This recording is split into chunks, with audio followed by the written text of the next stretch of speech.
Do you ever feel like Pokemon has become too easy?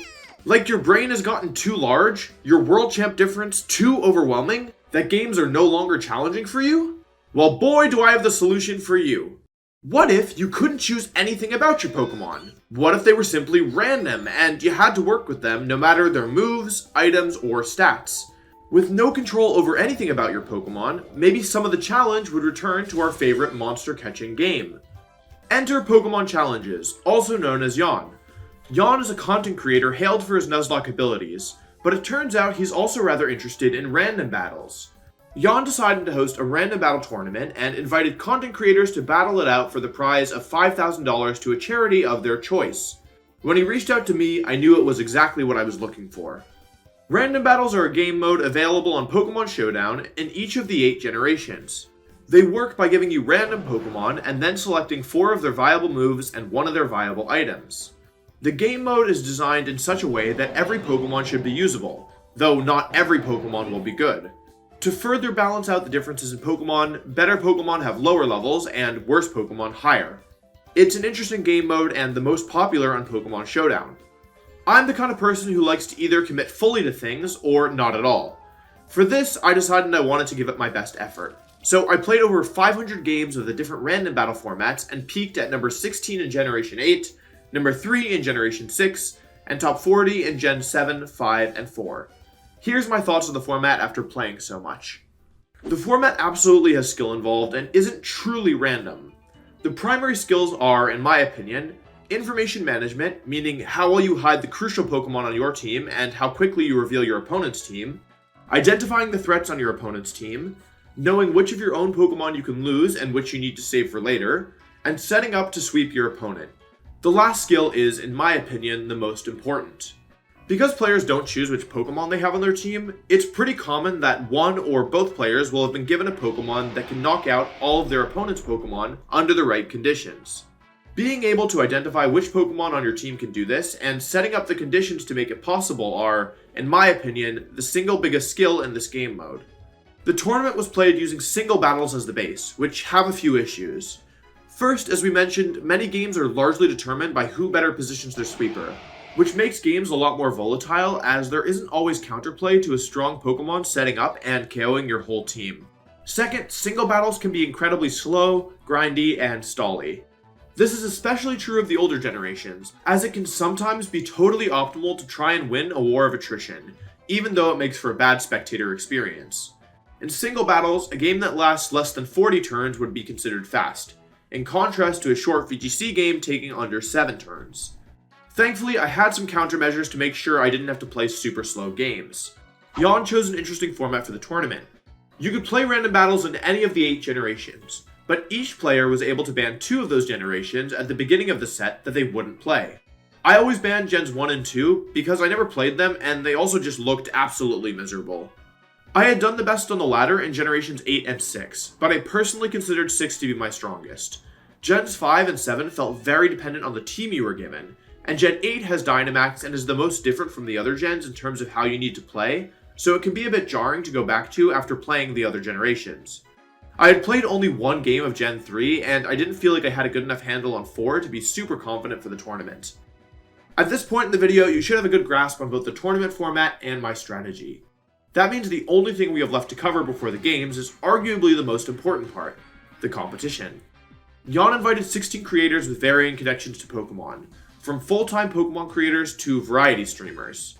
While I think everyone in the tournament had a shot at winning, there were 2 people in particular I was worried about. First, Pokeaim, also known as Joey. Joey was the favorite going into the tournament. He's the premier YouTube channel when it comes to competitive single battle content, and has probably more experience playing random battles than the rest of the tournament combined. He's also been playing competitive singles for a very long time and plays more than any other creator I know on YouTube. In both experience and skill, he was the number 1 opponent to beat. The other creator I was worried about was Pokemon7, also known as John. Longtime viewers of my channel might remember that when I played in singles draft leagues, I considered John my rival. We've had several down-to-the-wire, back-and-forth sets that always seem to end in nail-biters. He's an exceptionally talented battler with a wealth of competitive knowledge, and he also helped create the draft league format that was so popular for a long time. John is also a good friend of mine.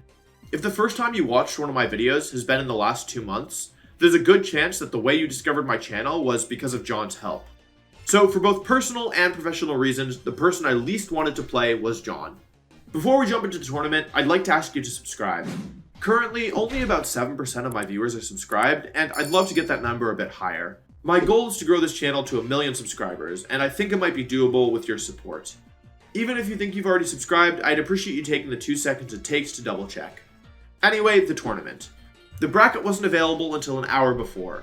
You can imagine my dismay when I saw that my round 1 opponent was none other than John. The only good news in this dismal round 1 matchup was that Joey was on the opposite side of the bracket. Assuming we both won all our games, we wouldn't have to play each other until winners finals. John and I hopped in a call to talk about our upcoming match. Oh no. Oh no. Wolfey! It's so bad.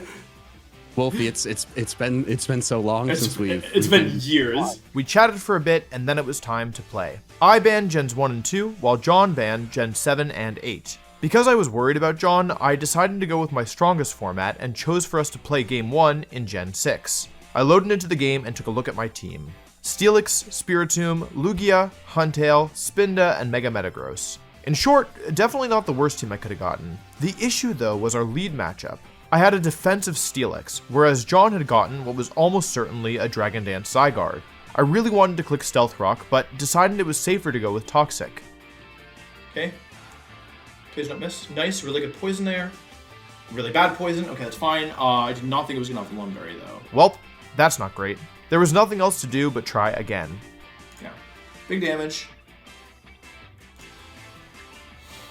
I decided I needed to save my Steelix and switched into my Lugia, luckily avoiding an Earthquake. Because of the combination of Roost and Multiscale, John's Zygarde couldn't touch my Lugia, and I was able to end the encounter with full HP on my Lugia, with John losing his Zygarde. John sends out Miltank, but Miltank's Toxic fails to do anything as I switch into my Steelix. This thing probably wants to go for Toxic. I'm gonna go into Steelix here.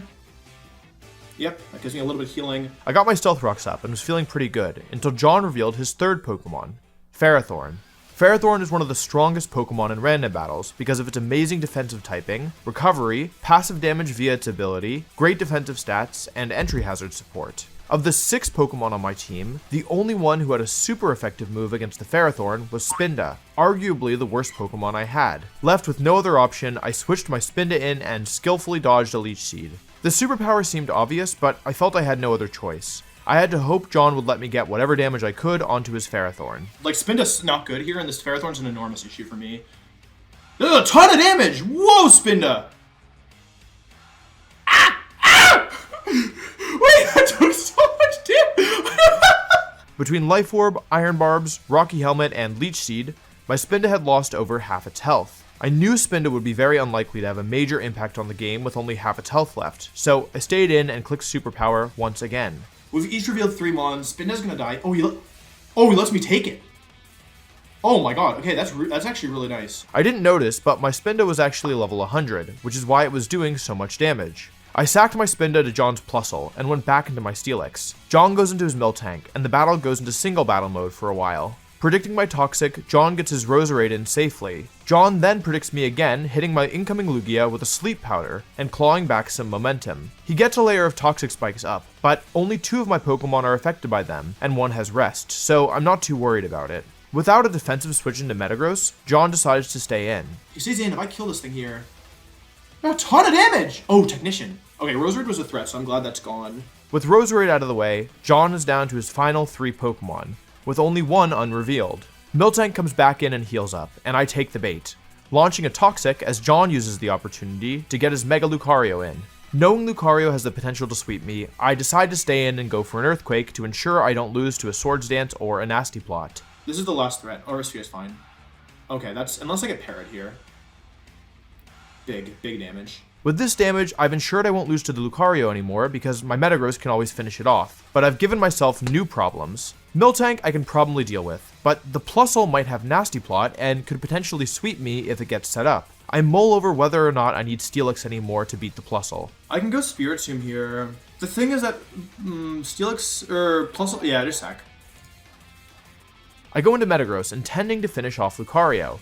but John decides to switch his Plusle into my Ice Punch. With Plusle gone, I know now that Metagross and Spiritomb can win the game together, since Miltank can't damage my Spiritomb, and Metagross can finish off the Lucario. I switch Spiritomb into Miltank, get some Calm Minds up, and knock out John's last 2 Pokemon, starting the set off with a win. John got to choose the format for Game 2, and selects Gen 5. Once again, the lead matchup was cause for concern. John leads off with Kingdra, and looking at my team, I knew it would be trouble. I had 2 Pokemon weak to water in Gliscor and Emboar. Hitmontop, Furret, Registeel, and Floatzel. In other words, my only water resistance was Floatzel, who probably couldn't do much damage in return.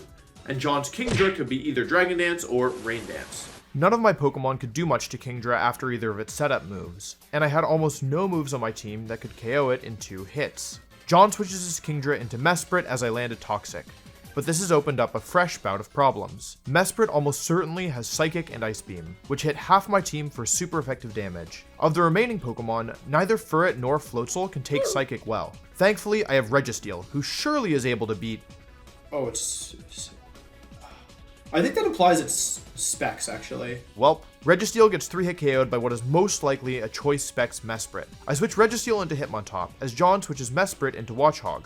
Oh my god, he's gonna think I'm a god, but I'm really not. I need to get my Gliscor in at some point. Okay, yeah, that's Hypnosis for you. That's unlucky, though. Okay. It's not great, but I just basically need to figure out how I'm beating this Mesprit. I'd gotten lucky to take out the Watchog, but the Watchog wasn't the primary issue. Mesprit once again returns to the battlefield, and I'm forced to try and figure out how to deal with it. Alright, I'm gonna go here. I don't like it. Okay, fine. Can I rest? I'm gonna Toxic first, because whatever switches in... Oh no. Ah, my team is so bad! Cobalion is revealed, which is extraordinarily bad for me. Cobalion outspeeds nearly every Pokemon on my team, often carries Swords Dance, and has phenomenal physical defense. Oh yeah, by the way, every single Pokemon on my team is physical. I don't have a single special attack. After a brief internal crisis, I switch into Gliscor, hoping John goes for an attack instead of setting up. John goes for close combat, and reveals his Cobalion has the Life Orb item, which makes my job of KOing it easier. Because he went for close combat, I'm a bit worried he might have Hidden Power Ice instead of Swords Dance, so I switched Gliscor into Floatzel. Yeah, okay, Mesprit comes in, that's what we thought would happen. I should be faster than this thing because it's most likely Specs. Life Orb Crunch, I think, will kill. John stays in with his Mesprit, and I'm somehow able to finish it off, making the score 6 Pokemon left to 4. John reveals Gorbis, yet another Pokemon capable of sweeping my team. It has Shell Smash, which is arguably one of the best setup moves in the game, and my team is seriously lacking when it comes to water resistances. Miraculously, however, my Floatzel has Taunt. Like here, if I make the wrong move, I think I'm just gonna lose, so I'm gonna Taunt it. Okay. Look at my team. If I make the wrong move this one turn, John will sweep my entire team. Just like Cobalion, Gorbis also has exceptional physical bulk. I did nothing! Okay. I know that going for another Crunch is risky because of Cobalion's Justified ability, so I decide to attack with Waterfall instead. Alright, that's the World Champ difference. At this point, I feel like Floatzel has done its job, so I decide to go for Waterfall to try and put Cobalion in range of Hitmontop. Okay, well, I'm glad I didn't switch. Like, again, right? If I make the wrong move here, John sweeps my whole team probably, right? Like, if I switch here, maybe not the whole team, but he'll probably take at least 2 or 3 kills. That's what I'm talking about. Like, I'm making the right moves, but he's doing every single thing he needs to do in order to give himself a chance to win this. I also had the perfect Floatzel move moveset. I got Taunt and Waterfall and Crunch. John goes back into Gorbis, and I taunt as he finishes off my Floatzel. Even though I have a huge lead at this point, I've just lost my only water resistance. If either of John's water types gets set up, I may lose the entire game. I go into Hitmontop to try and finish off the Gorbis, but John has other plans. Because I don't think I'll get one shot, and close combat into close combat should kill. Oh, that's not good. Hello! John's final Pokemon, Dragonair, is revealed. Dragonair is yet another setup sweeper thanks to Dragon Dance, and the problems don't end there. It has a water type move in Waterfall, it's extremely physically bulky, and worst of all, it has recovery thanks to rest. I realize that now is the time to go into my secret weapon, Furret. Now, John knows the power of Furret, and terrified he'll take too much damage from it, he goes for rest. My Furret, however, has other plans. Okay. Furret has neutralized Dragonair. Thanks to the Choice Scarf, it can no longer set up or rest while still doing damage. 1 threat taken care of, 2 to go. Now, Dragonair has locked itself into rest, meaning sooner or later it has to switch out. John opts for sooner, and switches his Gorbis into my Furret Double Edge. Nice job. Furret, you're so good. Let's go Furret. Corvus is dead now. It's just about the Kingdra. Can I beat the Kingdra now? One major threat remaining, Kingdra. John brings it in and decides it's time to go for game. He gets a Dragon Dance up and finishes off my Furret, but not before Furret takes half of its health. John's Kingdra reveals the Life Orb item, and with the chip from Furret, I know now that the game is within my grasp. Hitmontop's Mach Punch takes half of Kingdra's remaining HP, and another Waterfall leaves Kingdra with only 10% remaining. With only a Choice Scarf Dragonair left, John has almost no hope of finishing off my remaining Pokemon, and I take the set 2 wins to 0. Okay, whew! My next opponent was Gunner Maniac, a speedrunner who had managed to defeat Northern Lion 2 wins to 0 in the first round. They chose for our first game to be played in Generation 3, and as we loaded into the battle, I saw I once again had a difficult lead matchup. My team consisted of Beautifly, Hitmontop, Quillfish, Huntail, Miltank, and Raikou. A solid team overall. The issue though was in how few Pokemon I had that could damage the incredibly defensive Registeel that Gunner led off with. The game started off slow, with my Beautifly paralyzing his Registeel and then switching into Miltank, each of us chipping away at the other. Predicting my Heal Bell, Gunner switches Hitmonlee in. Realizing how few answers I have, I immediately switch in my Hitmontop to try and cut it off before it becomes too dangerous. Can I bulk up once? Oh, I'm going 8th. We're playing a very dangerous game of chicken, with both Hitmons rushing to make themselves as bulked up as possible. Gunner ends our little game first, attacking after 3 bulk ups as I go for a 4th. I break the sub as Gunner hits me with Earthquake, leaving me just out of range of a high jump kick. Now I eat my Salac Berry, so now I'm fast, which is great. If we trade 1 for 1 here, okay, that's a good trade. If Hitmontop swoops the team, if that's all it did, it's still good for me. Gunner goes into his Ditto, which doesn't seem like cause for concern, as my Hitmontop should be able to just KO it. What I fail to realize, however, is that the Ditto is level 99, and I go for Earthquake because I'm scared of missing high jump kick. If I don't kill with Earthquake here, it's a 3 times attack. It should kill. Ditto doesn't have good stats. Level 99. Oh. Whoops. Now I have to deal with a very scary Hitmontop. I get super lucky and win a speed tie, allowing me to put their Hitmontop into a range where I can finish it off with Beautifly. Okay, I wouldn't have had to crit at least. Registeel comes back in, letting me get my Quillfish in for free to set up 3 layers of spikes. I'm going for spikes. It's my time. That's fine. Now I gotta figure out how I'm gonna kill this thing. I got all my spikes up, which is good. Quillfish is doing no damage, so I go back into Miltank to do my single battler impression. Fortress comes in, meaning my hard-earned spikes are no more. But Quillfish spooks out the Fortress and finishes off the Registeel. Regirock comes in to avenge its brother, but unfortunately meets the same fate. Fortress finishes off my Quillfish, but the damage has been done.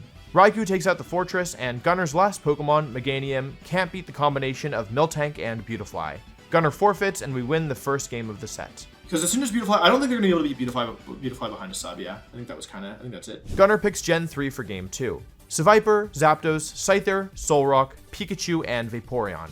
A totally solid team. HP Rock Scyther is kind of lit. Okay. My lead matchup is once again not amazing, but I have a free switch into Solrock as Charizard Belly Drums. Solrock is the perfect Pokemon to have here, thanks to its typing and ability, and it only takes half damage from the Hidden Power Flying and picks up a KO in return. Woo! Solrock, you're so clutch. Super clutch, Solrock. Gunner goes into Victory Bell to threaten my Solrock. I have Flamethrower, right? And it doesn't have anything to hit me, so let's go for Flamethrower here. HP Fire. So Viper's actually pretty bulky. This actually may kill because of that. Yep, Sun. I have 2 mons at half health. They have Mook. I'm worried about it setting up with Curse, so I stay in and launch an Earthquake, doing over half. Gunner switches into Seeking to take another Earthquake, but Seviper isn't threatened by anything just yet. I don't think this thing can do that much damage to me except for Rain Dance. Oh, but if there are Rain Dances, I'm in trouble, y'all. It turns out I actually wasn't in trouble, as Vaporeon is one of the best answers to a low HP Seeking. Solidifying my lead with 6 Pokemon to 3, Celebi switches in, and predicts Vaporeon to switch out, catching my incoming Scyther with a Psychic.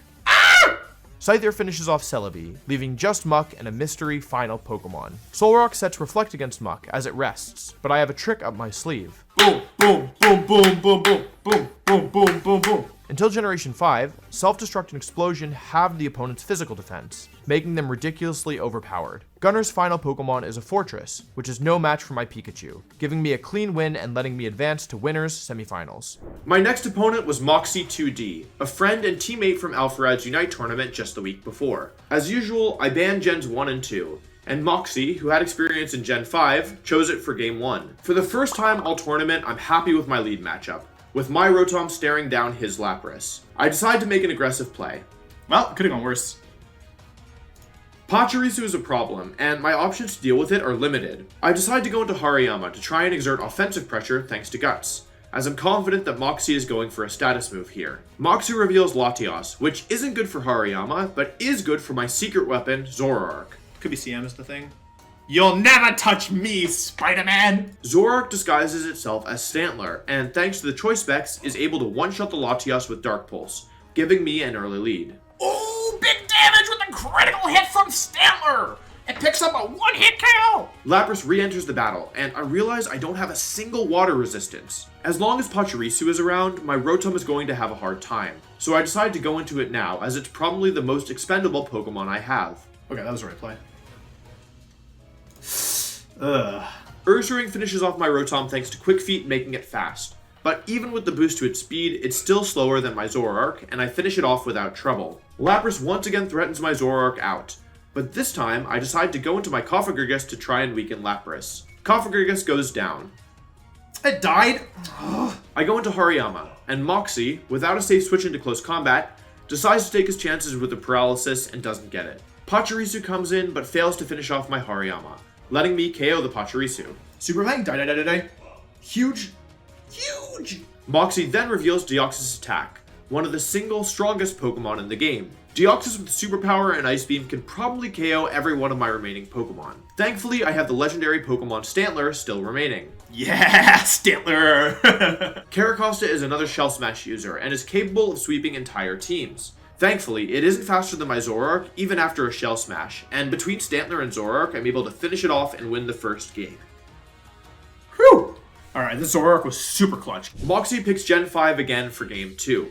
The lead matchup is a bit awkward, with my Butterfree staring down his Luxray, and to make matters worse, I have basically no offense on my team. Butterfree, Claydol, Hitmonchan, Grumpig, Electivire, and Golem are a collection of decent mons, but there aren't really any standout threats. The first turns go pretty well, with my Golem getting a free switch into Luxray and setting up Stealth Rocks. Oh, he's got Whimsicott! Moxie goes into Whimsicott, giving my Butterfree another chance to come back in. Butterfree does a good chunk of damage to the incoming Luxray. I'm torn on what to do here, but I think the Luxray is probably going to Ice Fang, so I go for Quiver Dance with my Butterfree. This is really risky. Yep. Oh. The freeze is a big problem, but it isn't the end of the world. I'm pretty sure based on the damage Ice Fang did that the Luxray is choice banned, and because I have Thick Fat Grumpig, I should be able to... It's not choiced! Whoopsie. Luxray most likely had the Expert Belt item, and I overestimated how bulky Butterfree was, leading to this blunder. Okay, well, BG, it's an 8th, etc, etc. Wait, Fairy type isn't in this game? For the first time all tournament, I really feel like I'm losing. With Butterfree at low HP and frozen, I'm basically down 4 mons to 6. To make matters worse, I'm forced to go into my Hitmonchan, meaning I only have 2 Pokemon still hidden. Moxie doesn't want me to KO his Luxray and switches into Whimsicott, which takes over half its health from a Drain Punch. Whimsicott U-turns into Arcanine, a very problematic Pokemon for me given it has Will-O-Wisp, and all my remaining Pokemon are physical. I sack Butterfree and go into Electivire, hoping to block a Will-O-Wisp with Substitute. Moxie reveals Thunderous Therian, and Electivire takes it out with 2 Ice Punches. Whimsicott comes in next, but Giga Drain isn't enough to keep it out of Ice Punch range, and Electivire picks up a second KO. The Pokemon count is even now, but the momentum is in Moxie's favor. Moxie goes into Furret. No, they've got Furret! Curse you, Furret! We know from experience that Furret is broken, but we also know it's likely Choice Scarf. Golem switches into the Double Edge, and picks up a KO on the Luxray sack. It's looking like it might still be winnable when Moxie reveals his final Pokemon, Roserade. Roserade hits my 2 ground types for super effective, is faster than most of my Pokemon, but at least my Hitmonchan might be able to... Okay, good trade. It was not a good trade, it was a GameStop trade. Left with no other option, I go into Electivire, as Roserade sets up spikes. Okay, that went badly. Big damage? Survive? Okay. Okay, nice move by me. Furret comes back in. I know Furret can have Aqua Tail, but I think my Electivire might take one. Y'all ever heard about something called the champion of the world that is also different? Claydol finishes off Furret, forcing Moxie into his last Pokemon. I land a Toxic as Moxie heals up, winning me the game and putting me into Winners Finals. That was a really close one. I really well played. Oh, wow. GG's, man. GG's, dude. You played super well. My opponent is Joey, the favorite to win the whole tournament. I need to pull out all the stops here, so I decide for us to start in my strongest format, Generation 6. The leads are revealed, and I realize immediately I've lost. Skarmory, Mega Alakazam, Blossom, Dugtrio, Zygarde, and Wormadam are a strong team, but there's a major issue. I lose.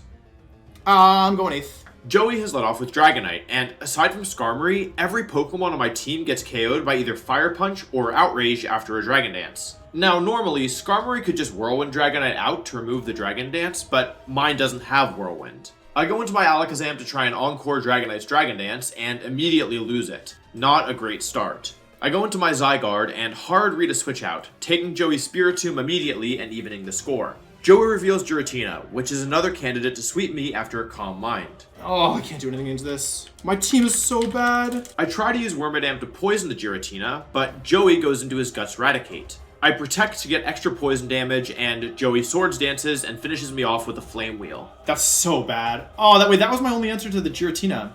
What am I doing? My Dugtrio has Focus Sash, allowing me to finish off the Raticate. Joey goes into Mienshao, but I predict the Fake Out and get Skarmory in. Skarmory sets up Stealth Rocks as Giratina comes in, but this time my Wormadam is gone. I go Blossom, hoping to get a Sleep Powder on the Giratina to slow it down. I do get the sleep off, and we shuffle around positions, ending up with Skarmory against Dragonite. I have a feeling Dragonite is Choice Band, so I set Spikes up as Joey goes for another Extreme Speed. I'm gonna Brave Bird one time here because I think there's a chance he switches out. Okay. That's good. Mienshao is down, meaning Joey's only remaining Pokemon are Dragons and whatever the last Pokemon is. Dragonite once again enters the field, and I sack my Blossom and decide to go for game. I KO the Dragonite and Raikou is revealed, and it almost certainly has the 4 times effective move, Hidden Power Ice. I wait with bated breath. I'm gonna have to stand. Is that great? Please kill, please kill. Okay. No confusion, okay. I should be faster, I'm faster. This should kill him, Choice Band. Yeah, World Champ difference, woo! Okay. It was really close, but that one layer of spikes I got up ensured the Raikou was in range of my Outrage, winning me the game. For game 2, Joey picked Generation 7. Okay, he wants to play Gen 7. I hate Gen 7! Zygarde, Zangoose, Farfetch'd, Delphox, Shiinotic, and Mega Sharpedo was my team. Some high highs and some low lows. Joey leads off with Regirock, giving me the advantage at the lead. Joey's forced into Florges, which my team has very limited answers for. I go into Shiinotic. No! I'm playing really badly. Okay, it's fine. I at least am able to get a sleep onto the Florges. I gamble and go into my Sharpedo, and very luckily get a 3-turn sleep, allowing me to do huge damage to the Florges. Joey opts to save his Florges and tries to switch his Wishiwashi into Waterfall, but I go for Crunch and pick up a 2-hit KO instead. Joey goes into Cinccino, and I use Waterfall thinking I can survive an attack. What I'd failed to notice was that the Cinccino was 6 levels higher than my Sharpedo, and Tail Slap picks up a 1-hit KO, evening the count at 5 Pokemon left on each side. We jostle for positioning, with neither side getting a definitive move, but I think I have a big advantage suddenly. I find my Zygarde staring down his low HP Florges. Spotting an opportunity to take a KO, I go for 1,000 Arrows, but Joey reveals Latios. If the Latios is Mega and uses Calm Mind, it might sweep through my entire team at this point.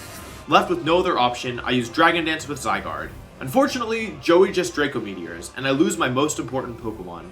Feeling desperate, I go into Zangoose and set up a Swords Dance, as Joey Dracos again, revealing he is most likely Choice Specs. Zangoose picks up the KO, and Joey reveals his final Pokemon, Mewtwo. Zangoose nearly KOs the Mewtwo thanks to a critical hit, but the battle is nearly sealed. I have almost no ways through the Regirock now.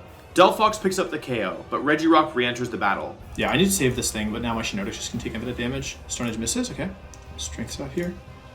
He got me. Florges comes in, and I intend to pick it off before it can wish back up, but it reveals Synthesis. Joey switches his Cinccino in, and it barely survives Farfetch'd's return. The game is more or less over at this point. Joey has 2 walls I can't break and a Choice Band Cinccino. But if my Shiinotic goes down here, then I don't see how I beat the Regirock. So I have to stay in here and just go for knockoff. And pray for the World Champ difference. I think that's literally my best option. Farfetch'd lands a critical hit with Brave Bird, but Florges hangs on and Farfetch'd goes down. It might be Chesto Resto. Big crits, burn. Big burns. Yeah, if it's Chesto Resto, it has to go now, I think. I switch it to Shiinotic as Regirock rests up, returning to full HP and healing the burn. Shiinotic takes a ton of damage, and I'm left with no other option except to Moonblast down the Regirock and pray it stays asleep. 1 turn. 2 turns. 3 turns of sleep on the Regirock. I'm so lucky. Thanks to how sleepy Regirock was, Delphox is able to come in and clean up the battle, putting me in grand finals without losing a single game. I sent Joey down to the loser's bracket to play against none other than John. John had turned into a loser's bracket assassin, beating everyone he was matched up against until making it all the way to loser's finals. After a very long set, Joey takes it 2-1 and moves on to face me in the finals. Now, I'd love to tell you that Joey and I had an incredible set going back and forth in a nail-biter that wasn't determined until the very end. But unfortunately, I can't do that. You see, the tournament started at 2 Eastern and was set to end at 7. Joey and I didn't start playing until close to 8:30 p.m. It was my roommate's birthday and I was supposed to make dinner, but because of the tournament I was running super late. So when it came time to actually play, I relied on my set lead and played the Pokemon equivalent of speed chess. It's very difficult to watch the set, not only because of the high speed, but also because I was skipping animations to save time. Of course, we could have still made it work for this video, but I don't want to waste your time with content that isn't up to my standards. I lost the first set 2-1 and the second set 2-0, and Joey deservedly took home the tournament. Now, I don't regret playing in the way I did because I was already super late, but I do wish I could have given Joey a better showing. Overall, I found the tournament enjoyable, though it did affirm to me that single battles are really just not my thing personally. I hope that if another tournament like this pops up in the future, I'll be able to get some redemption and play closer to my ability. Thank you to Jan for hosting, to my opponents for the games, and of course to you, the viewer, for watching. If you enjoyed this video, please let me know in the comments, as it's a different style than I normally do. Last but not least, don't forget to stay hydrated. Thank you for watching and have a good day.